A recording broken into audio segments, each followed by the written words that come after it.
how data minimization, decentralization, and privacy by design are implemented technically?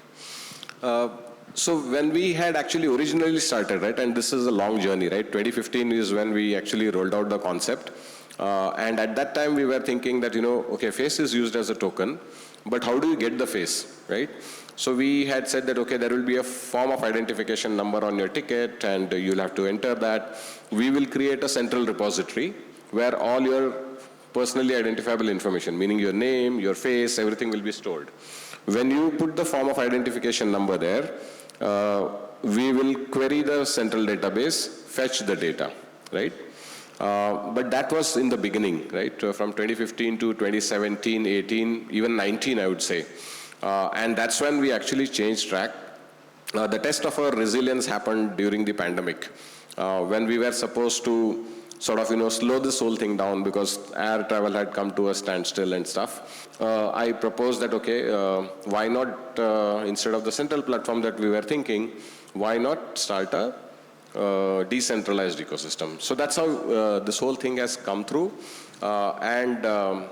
The way it is done is you enroll through a completely watertight sort of a compartment, right? Which is, there is an API which goes to the Aadhaar. You fetch, so first is you enter your Aadhaar number. It goes to the Aadhaar database and it sends you an OTP. So that's the two-factor authentication. So that was something which is done. Only once you enter the correct OTP, you get the eKYC data. So you get the eKYC data, and what does that data contain? It contains your name, your date of birth, your gender, your photo, and your last 4 digits of Aadhaar. These are the 5 parameters which are there, right? So these are the 5 parameters which you get.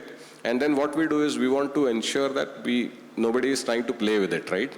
So the deepfake thing is something which we also manage, which is that once the eKYC data comes in, there is a selfie which gets captured. So what are the things that are being done there?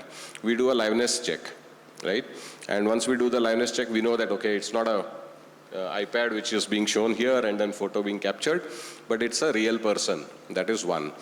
Second is, once the face is captured, we take that face, match it with the eKYC face.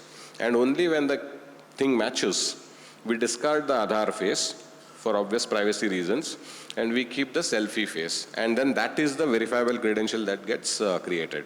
So it's as safe as that. So where does the credential lie? Credential lies in your own phone. If somebody has to hack into Digiyatra's 21 million now, 21 million database, then they have to hack 21 million phones, because that's where the data resides.